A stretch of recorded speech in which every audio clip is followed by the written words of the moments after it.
Debbie, Logan, and Heather presented our brown bag, and we came away from it like, we had some really great information and really inspiring and neat stuff, but we wanted more. And so we were just excited when they accepted our invitation to come and be our keynote speakers here today.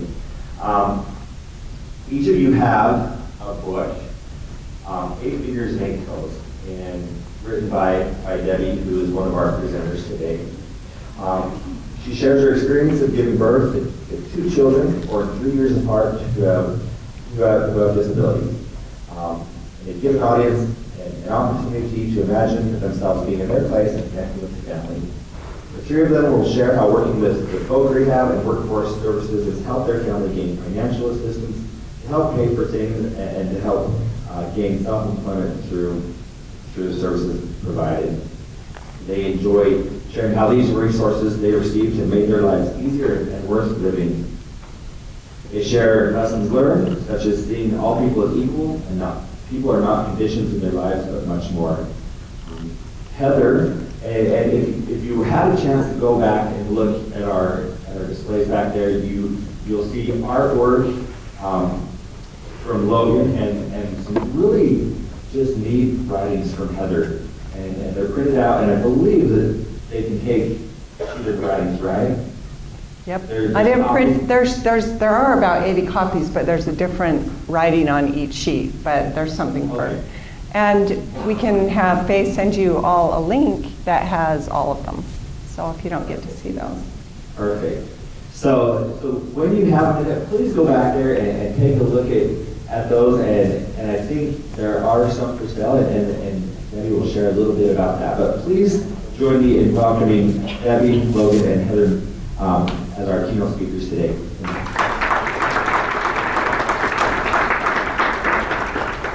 Thank you. The first thing I want to say is that thank you. Thank you for working in a profession that helps change people's lives. And I can honestly say I don't know what we would have done without our caseworkers, both from Voc Rehab and from Workforce Services. Together, working with our caseworkers, we've gained assistance for living expenses, medical expenses, education, and self-employment, and items needed for that. And we worked with Joy Roberts, our caseworker at Voc Rehab, for 13 years. And she became like family to us. And we really appreciate her for everything that she helped us with. Today I'm going to tell you a little bit about what it was like. Sorry about that. I'm trying to get the mic working. A little bit about what it was like for us when, well, especially for me, because Heather and Logan were little, when I first found out about SSI. And then a little later when I found out about a PASS account, personal account for self-sufficiency. And I'm also going to tell you what it was like for me when Heather and Logan were born, because a lot of people ask me that question, and I would be really curious if it wasn't me. I'd want to know that too. But first, and then after my talk, Heather and Logan will give you a little bit of information about themselves. First, I'd like to give you just a little bit of background about the challenges that Heather and Logan face in their lives. Heather and Logan were born 3 years apart.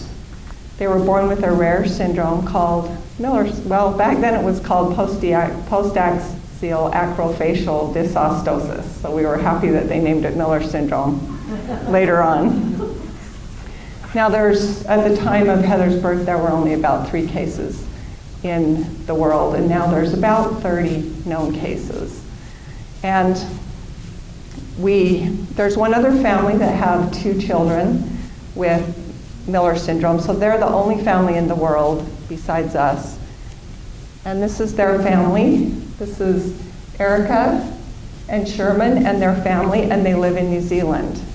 And we've had opportunities every other year to get together with them at the Foundation for Nagar and Miller Syndrome conference that they try and raise money so they can get these people together so they can meet someone like them. So for 32 years, we didn't have any answers. Why do Heather and Logan have Miller syndrome? Why do they have a lung disease? We had no answers. Then in 2010, scientists sequenced our entire genome, which means they sequenced all of our genes.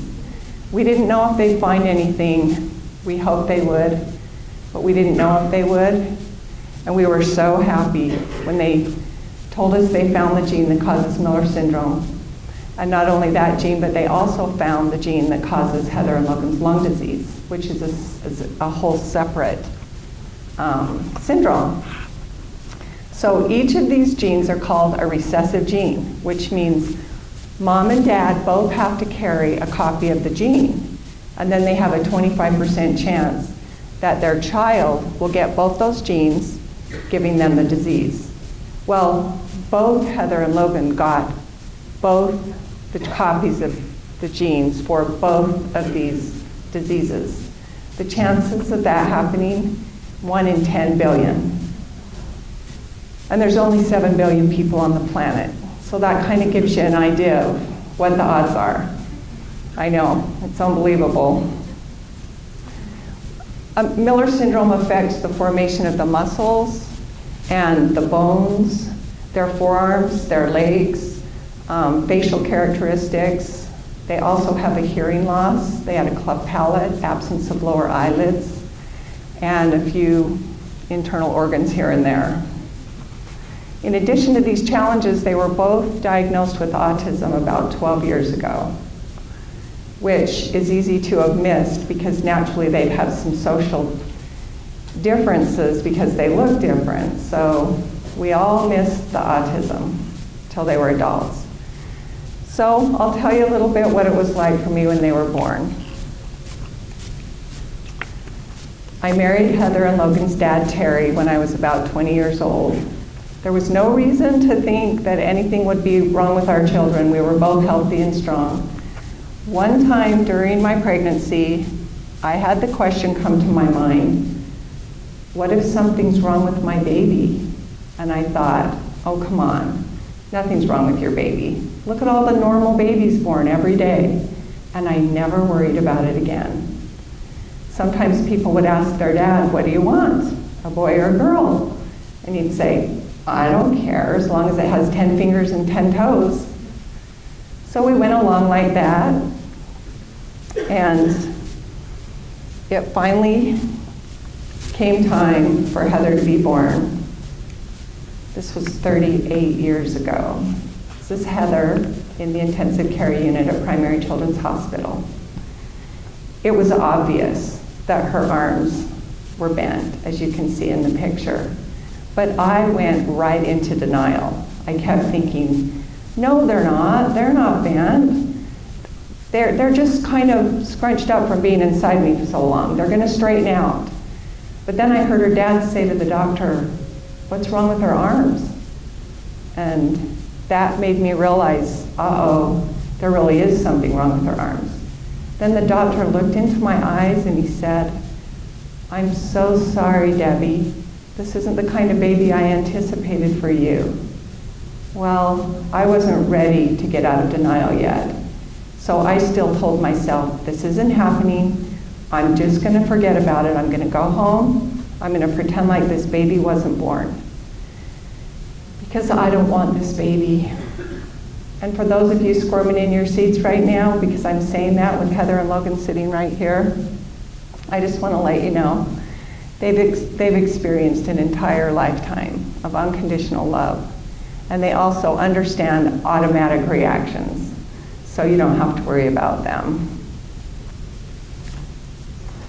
Well, that night, as you can imagine, in the hospital, I cried myself to sleep. And I kept waking up, thinking I had a nightmare. But then I'd think, this isn't a nightmare, this is really happening. And this happened over and over all through the night. And finally in the morning when I woke up, I was still crying. And I called the nurse's station because I couldn't bear to hear those 3 words. I'm so sorry. So I had all my phone calls stopped, and I stayed in my room and I cried till later that afternoon. And then I started to get curious, mother instincts perhaps, and I slipped on my slippers and I walked down to the nursery because I wanted to see what this baby looked like. I was standing outside the window and I was looking at this baby who was all alone in there because all the other babies were with her mother, their mothers. And this baby was all alone because her mother didn't want her. And I'm the mother. A nurse put her arm around my waist and she said, "Would you like to go hold her?" And I said, "Okay." So I went in the back room and I sat in a rocking chair. And she brought me Heather and laid her in my arms and left us alone. And I just sat there rocking Heather, holding her in my arms, thinking, this is the baby that was inside me for 10 months. Yeah, 10 months. This is the baby that I felt moving and kicking, the one that I've been thinking about and talking to. And suddenly my heart opened up and was filled with the most indescribable love. And it's that love that's carried me through all of these challenges. Well, Heather was in intensive care for 2 weeks because she was having trouble breathing because of the cleft palate. It's hard for them to eat because everything comes out their nose or back out their mouth. So the doctors told me if I would learn how to tube feed her, I could take her home. Well, all I wanted to do was take her home. So I learned to tube feed her. It was really scary. And I also left the hospital with a lamb's nipple, a great big long 3-inch nipple that they feed baby lambs on, that one of the nurses gave me. And I left the hospital and I took my baby home. So my life of taking care of Heather and going to doctors and having surgeries began. I lived with the belief that I probably would never know why my baby had all these problems, and I had to learn to accept that. When Heather was about 1.5 years old, I got a phone call from the geneticist, and he said, "We think we know what syndrome she has. There's only 3 cases in the world, and it's called postaxial acrofacial dysostosis," which is just a description that they understand of some of the symptoms that go with this. And later it was named Miller syndrome after the doctor that wrote the first article about it in the medical journal. And then he went on to say, it's not going to happen again. It was just a chain mutation. So he pretty much gave me the green light to have another baby. And I was excited about that because I wanted another baby, and I wanted a boy. So I found a magazine article that said how to have a boy, and I followed the instructions. Well, I was thinking, had it all planned out, you know, that when Heather was 3, that would be a good time to have the baby born because she'd be out of diapers and off pacifiers and all that stuff. So I got pregnant with Logan, and when I was 7 months along, I decided I wanted an ultrasound. I just wanted to know everything was okay. And of course, there was a little part of me that said, and if it's not, I want to know before I get to the delivery room. So I'm in there getting my ultrasound, and the technician said, "You have a healthy girl." And I went, all right. My mom was in the waiting room saying, no, it's a boy. She kind of had intuition about those things. Well, it finally came time to give birth to Logan. April Fool's Day. Can you believe that? Seriously, Logan was born on April Fool's Day. And of course, everyone thought it was an April Fool's joke when I called to tell them that I got my boy, and he was just like Heather. Well, there were only the doctor, the nurse, their father, and me in the delivery room, and as they say, you could have heard a pin drop with the anticipation. So Logan pops out with these same bent arms, absolutely unbelievable. And their dad said, "Son of a..."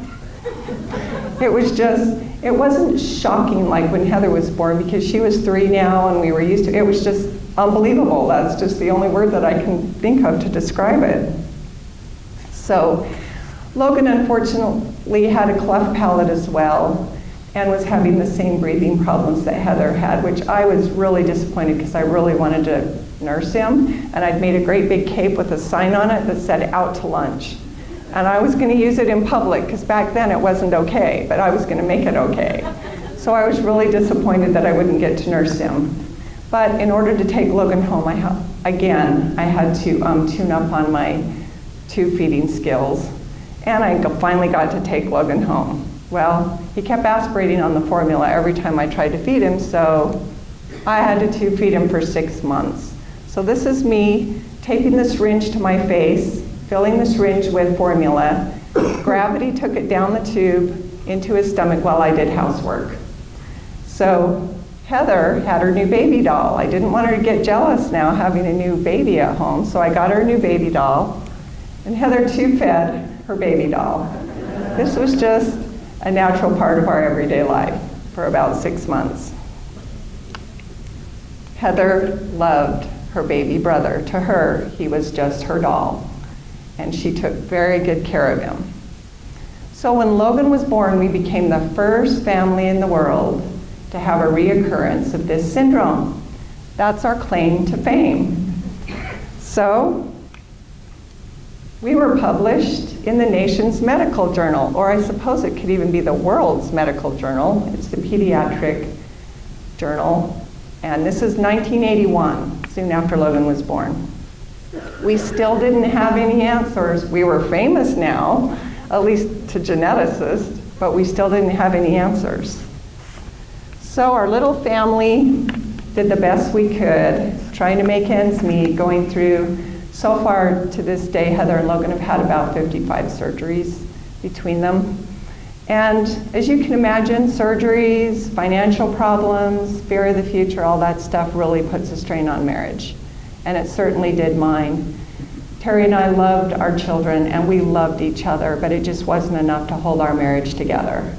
And Terry left when Heather was in kindergarten and Logan was a baby, and I was left with a broken heart, terrified of the future.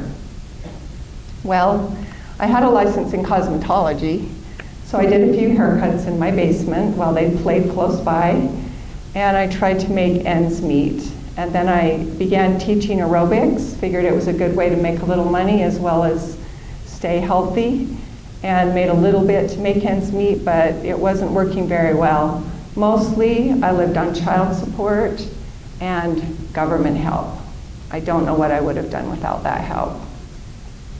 Then later, down the road a little, when Heather was 10 and Logan was 7, I was sitting in what was then called the Disabled Children's Services, and the director of the program came and he sat down right next to me and he said, "I think that you might qualify for a program called SSI."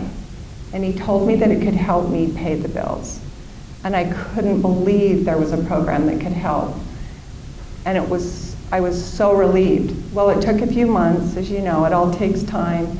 And they went 3 months retro active, and I finally got a check. And I was so happy, and even though I was way behind in bills, I really wanted to do something special for Heather and Logan. So I took them to Disneyland, and that was a great time. And my life got just a little bit easier, not having to wonder how I was going to pay the bills.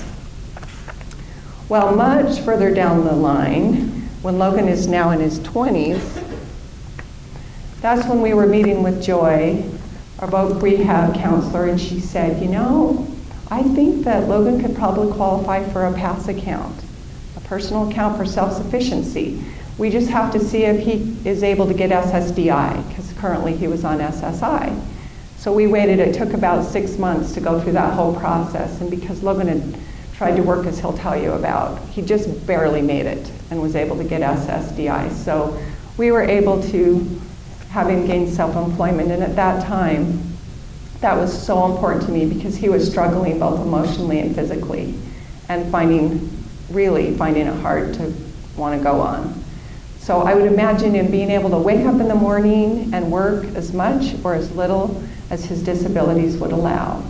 And he'd be able to hold his head up when people asked him, what are you? You know, what do you do? And he'd say, I'm a self-employed artist. So I was so, so happy that Voc Rehab helped me find that program and that program helped make that possible.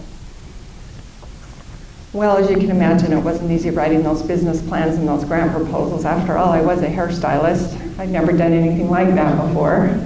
And it went on for 2 years and just about destroyed my relationship with Logan, but we made it. I was like the bill collector. Hello. All right. So with the help of our caseworkers, we were able to do all that, and we were so happy about that. Well, this is kind of a new part that I added to my story for you guys. I hadn't included this before, just because it wasn't in there. But about 6 years ago, I faced a new challenge of my own. I was diagnosed with multiple sclerosis. And if they ever find out stress causes multiple sclerosis, I will absolutely understand why I have MS. So I'd already gone to 2 neurologists because for 15 years previous, I had numbness in my toes, no big deal, numbness in my toes, I can live with that, we don't know why. It creeped up my foot, into my ankle, into my calf. Finally, 6 years ago, I said, enough is enough, I want to find out what this is.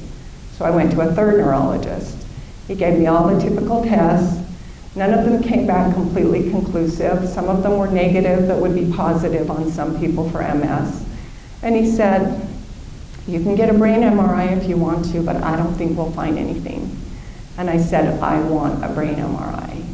Then he called me on a Friday afternoon and he said, when I saw your MRI, I ate my words. You have lesions in your brain that are consistent with MS. I couldn't believe it. I have MS. Well, they told me about a daily injection. They asked me if I wanted to wait 6 months, and I said, what for?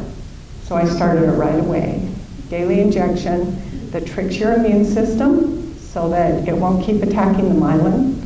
So far, it's worked for me. It doesn't work on everyone, so I'm very grateful that it has been working for me very well. I continued teaching aerobics for 5 more years and doing hair for 5 more, actually aerobics for 4 more years. And then I realized it just took so much energy. And then I continued in my hair styling business for 5 more years. And the fatigue that you get with MS is very debilitating. And I knew I had to change something. So I started resting 3 to 4 times a day for 20 to 45 minutes. And for someone with ADD, that is not an easy thing to do. But I felt so much better, kind of like a hairdryer. It heats up, it gets too hot, it turns off. But when it cools down, it turns back on. So that's, if I go rest, then I can turn back on full blast. And then I just keep that up. So that's kept me going. So after I cut back my business more and more and more, and I wanted to feel better. I wanted to feel better than I did. So I realized I wanted to retire. So I retired in June. Fortunately, I was able to do that. So I continue exercising. I go for 30-minute walks 3 times a week, and when I feel up to it, I go hiking with my husband on the weekends. And then I do weights. Actually, I walk 5 times a week and do weights 3 times. And it's hard because it takes a lot of energy, as you all know, to exercise. And it's not natural taking yourself from a resting, to cardio. So I do that, and I rest regularly. But for your information, when you're working with someone with MS, if I had to work, I would need accommodations. I would need a quiet place to rest at least 3 times a day for 20 minutes, even if it's out of my car. I would need a low-lit environment, kind of like this, without the intense lights, and I would need it to be quiet, and I would need to exert as little effort as possible. I wouldn't be able to do something like aerobics anymore. So I enjoy giving talks with Heather and Logan like we are. It makes us very happy, making a positive difference. It takes a lot of energy, but we all lay low for the next 2 or 3 days and recover, and that works. So we like to continue making a difference, and with your help, the help of other government agencies, we've all found a way to do that. Heather is a writer. whoops, wrong way. Heather's a writer, and some of her writings are published in Desert Wanderings that was put out by Art Access, which are the pamphlets on the table back there with little markers where her writings are. And then also, I wrote a book called 8 Fingers and 8 Toes, Accepting Life's Challenges. I really didn't want to die having all the lessons that I've learned die with me. So a lot of Heather's writings are published in the book. And Logan, being the artist that he is, designed the cover of the book. I was so happy when he came up with that.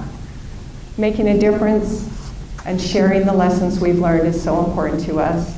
One of the most important lessons that I've learned going through all of this is to see all people as equal. And the way that I've learned to do that is to stop my mind from judging people based on their physical appearance or the conditions in their life.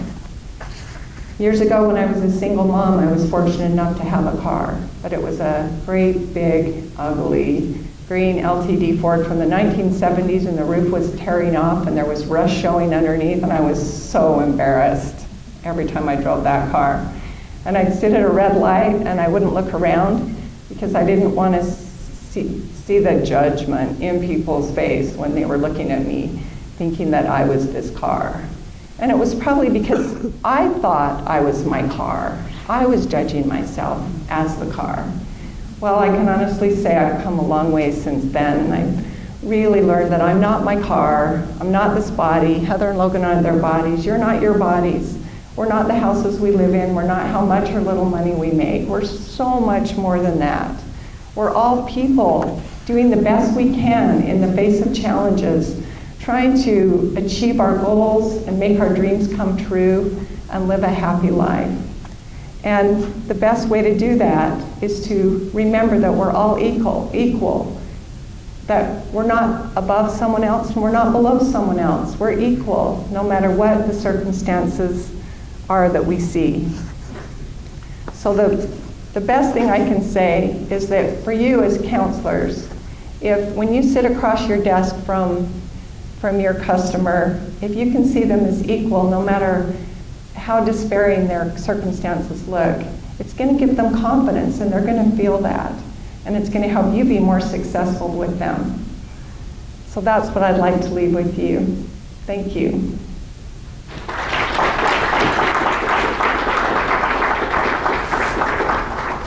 Now Heather's going to share with you some of her writing, as well as, carefully move our little mic here. Do you want me to hold it? Sure. All right. I'm going to hold it for her. And just 1 minute, I'm going to put another mic on her that goes to that camera back there.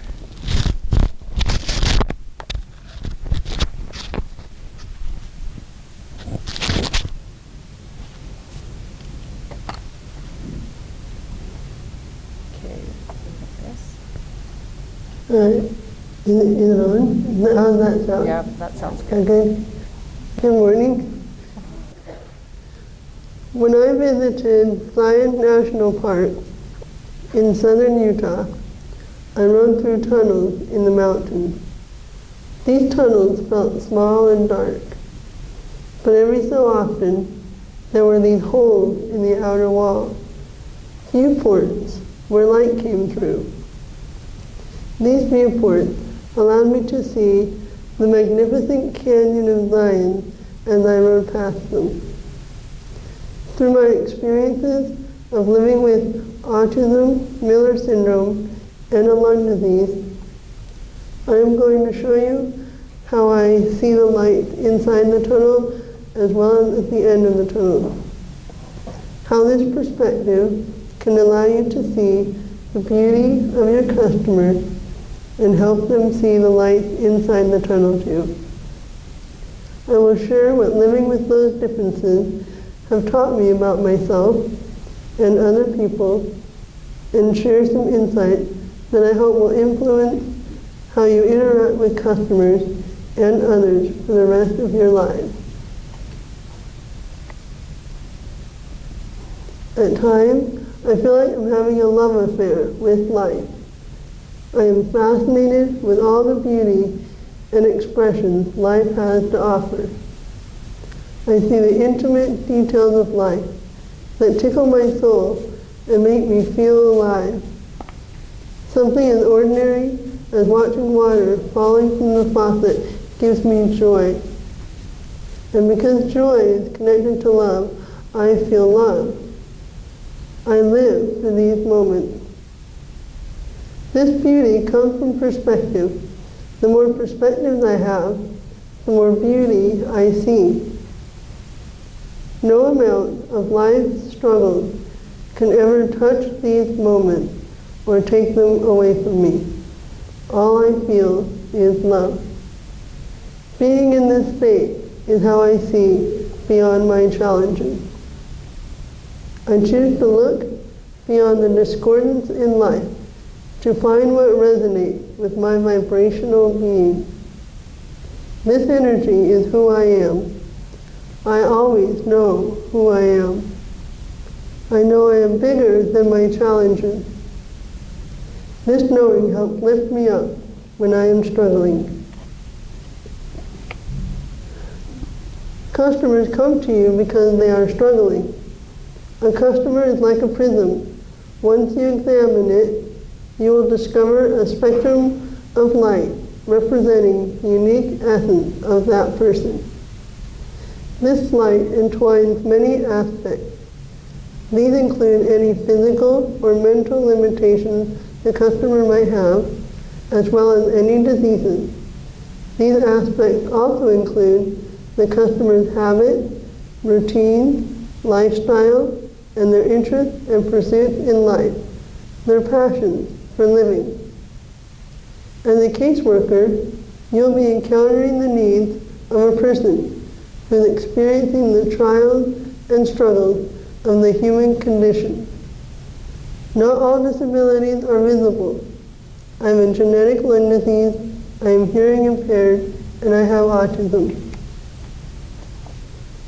The challenges of autism include identifying and using the context of a situation, understanding the context of what people are saying, staying on task, dealing with environmental stressors such as room lighting, noises, movements, music, and not getting overwhelmed and overstimulated.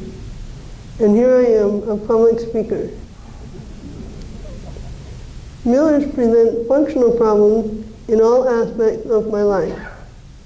I am not able to reach my neck, my upper chest at all, the back of my head, under my arms, my tailbone area, and parts of my back. Everywhere else requires extreme stretching and flexibility. For scratching an itch, push pencils are really useful, and I always keep them around.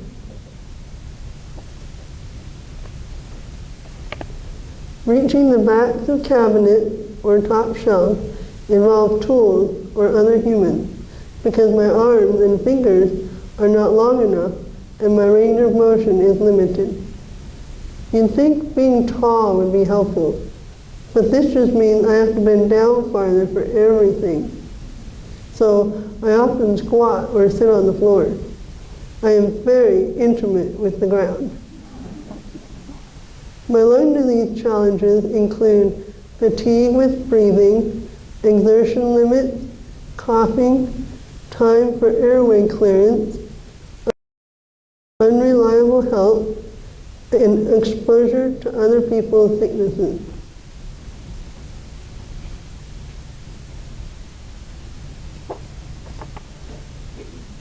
As you can see, name, address, education, and appearances do not tell the customer's whole story, nor does the list of checked off items tell you that my feelings, and my sense of self are more important than my conditions. As a caseworker, if you explored my prism further, you would discover that I am interested in the abundant subjects of life, how they work, and how they are interrelated to each other. In my studies, I became interested in the things that affect our consciousness, our self-awareness, and the awareness of others. With the assistance of vocational rehabilitation, this led me to the field of biopsychology, in which I earned a Bachelor of Science degree in psychology from the University of Utah. Take a drink, kid.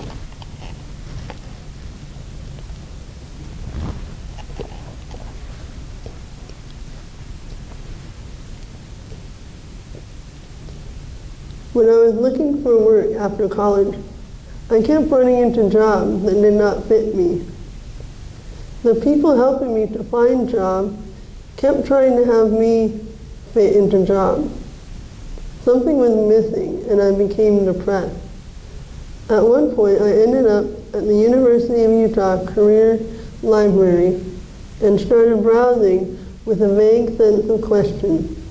What is my attitude about work?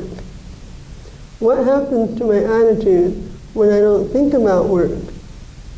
What have I been focusing on? What have I been doing, and why have I done these things? What makes me feel good?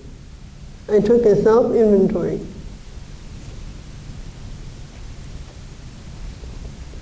I saw a book describing non-profit organizations working to create change in our world involving health, social, and environmental issues. They do this by bringing truth to people's awareness. That is exactly what I want to do. Help people become more aware of something that I think is very important to know. This insight and how I felt resonated inside me. My attitude shifted, and I felt freed and motivated. I realized I had to look inside of me to find my work. Quickly, I banished the old guidelines of looking for a job. Those included looking at what skills and knowledge I have that companies wanted, limitations I have, and jobs available at the moment. I released any preconceived notions I had about what kind of job was in my future. I started thinking creatively. The questions came faster than I could write them down. Which values and knowledge are important to me? What insight or information do I have that I want to share? Which audience do I want to address? What areas in society do I see as being overlooked? Everyone kept looking outside of me, outside of who I am, what my values are, what I wanted from the world, what I wanted to give to the world, my expectations, and what I perceived about this world. All of these things I possess inside of me. I shifted my focus from outside to inside of me. I discovered that finding work isn't about seeing what is out there. It is about finding those viewports of light, seeing what is within, and bringing it to the surface. Knowing what drives and motivates the customer offers the caseworker and the customer the opportunity to work together as a team, helping them identify how the customer can participate in finding employment. To have the most effective involvement from the customer and create the most successful outcome, it is of utmost importance for caseworkers to consider all aspects of the customer's life. Now Logan will share some of his experiences.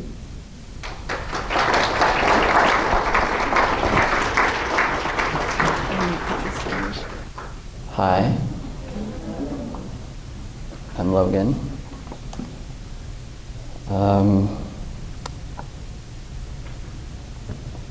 I am an artist. That's what I do, and that's what I'm about. That's everything that I am is art and creating. I also have a degree in graphic design, and it's an associate's degree, and that's how I did the cover of her book. In '06, I had my first solo exhibit at Art Access downtown. It was a series of floral portraits.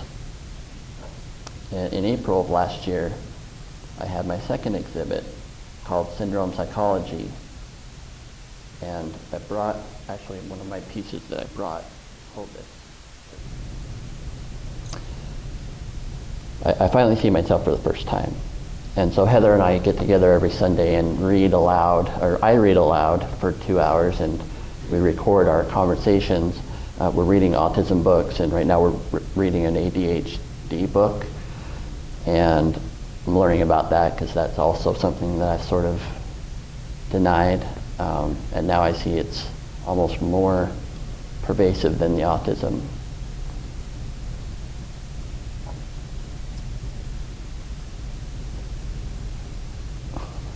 All right, I'm trying to look at my struggles objectively.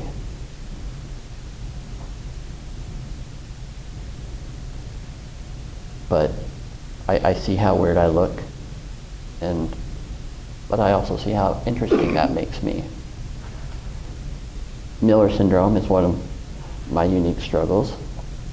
It affects every aspect of my life, every single minute of every day, both physically and psychologically. Everything I do is hard and painful, like taking a shower, working on the computer, washing anything, painting, vacuuming, even petting my dog, Charlie, takes extra effort. And I have a way of doing it where I smash his head against my leg so that he gets full pressure, you know. It makes it a little easier, and he likes it, of course.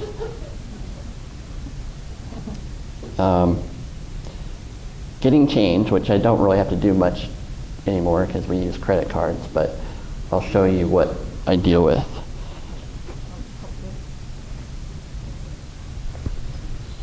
There.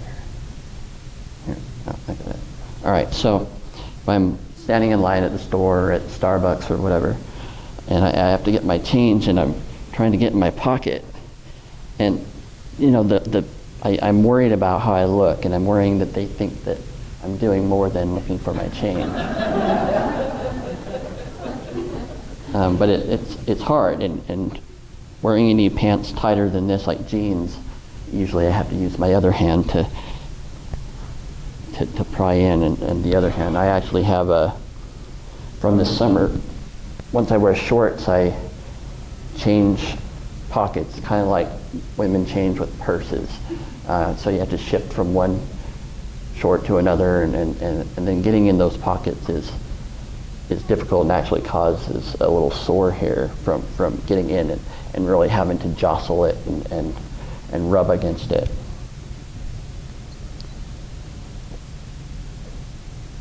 To survive the social arena, I completely denied that I was different, like I said. I focused on watching how normal people articulate themselves, and I became a social chameleon. I know now that the autism is primarily what drives my incessant desire to understand human behavior, especially my own. Over and over again, I've become completely overwhelmed with trying to be a version of myself that was unsustainable. Anxiety and depression took me to my rock bottom several times. My whole life, we have searched for the right diagnosis, the right doctors, and the right drugs to stabilize my mental health. I found them at the U of U Neurobehavioral Home Program. Being hearing impaired only widens the gap I have to bridge when I'm around people. Having to say what more than once is mortifying to me, and it's getting harder and harder to understand anything without seeing lips or reading words. The older I get, the more hearing loss I'm having. The last issue is the pain. I have a lot of pain. I'm in pain right now. Mainly my back and my neck, due to having short arms and no wrist rotation. I basically use my elbow like you guys use your wrist. So everything that you would just naturally bend your wrist for and lean on a, or lean on a table, I can't really do. All these little nuances of human existence. Everything is difficult, and nothing is easy or comfortable. All my joints have pain. That the joints are sort of an issue with the Millers. I try to avoid any constantly repetitive motions. I have a lot to deal with. So what makes me happy? Well, this guy makes me happy. This is Charlie. He's my baby. And this is a painting. One of the paintings I did for the show, for the syndrome psychology. But he keeps me laughing and smiling all day, every day. I love photography. I used to golf regularly with Mom every Sunday, but that's become a little not as fun. It's just not as fun as it used to be. Along with painting, I enjoy sculpting, inventing, and working with power tools. Is the reason I get up in the morning. I love using my hands and making things with my hands, so I'm very proficient with these things, these tools. One of my bedrooms in my apartment is a workshop. I call it the art lab. I invent and customize and build things for my environment to reduce pain and energy. Unfortunately, it's small, so I'm extremely limited by noise, space, and ventilation. I need to figure out how to pay for like a big garage. That's sort of my dream, is to have a building that I can do all this stuff in, and I kind of want to do art therapy as well for people. Government assistance is the difference between a life worth living and a death for people like me. So it's important that you care about your role in people's lives. Do your job as well as you can. We need you guys. Thank you.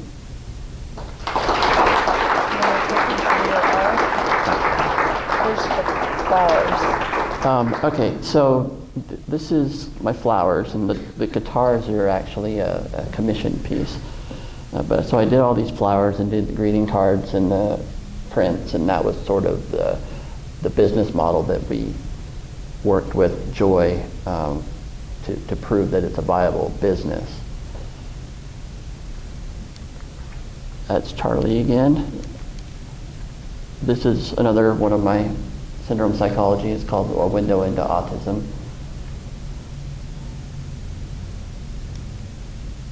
This is called Fitting In. Oddly enough, this painting got stolen or lost or something, so I don't have it. Beautiful, right? This is called Grab. This is Helpless, and it's 4 foot by 4 foot, so it's huge. This is Look Me in the Eye. This was before my last surgery, which was about a year ago. Over the last couple years, yeah. a lot of eyelid surgeries, because you can see how much of his white of his eye is exposed. So we needed to build that eyelid up. This is Stay to my left, since that's where I wear my hearing aid and I can't hear on my right side. This is Panger. Want to tell them the story behind that? I will. Sure, if you want. That makes me cry though. So Logan's last art exhibit, a good friend of mine, Steve Corey, who works for Workforce Services, and kind of got these talks all going here.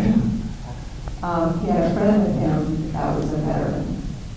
And when the veteran saw this painting, anger, combination of pain and anger, he started crying. And he said, I've never been able to describe what post-traumatic stress syndrome feels like. And this painting communicates it perfectly. So now when he gets in one of those states of mind, all he has to say to his wife is the painting. And she knows how he feels. And when Logan finishes this painting, we're going to get a print made and we're going to give it to him. So have it.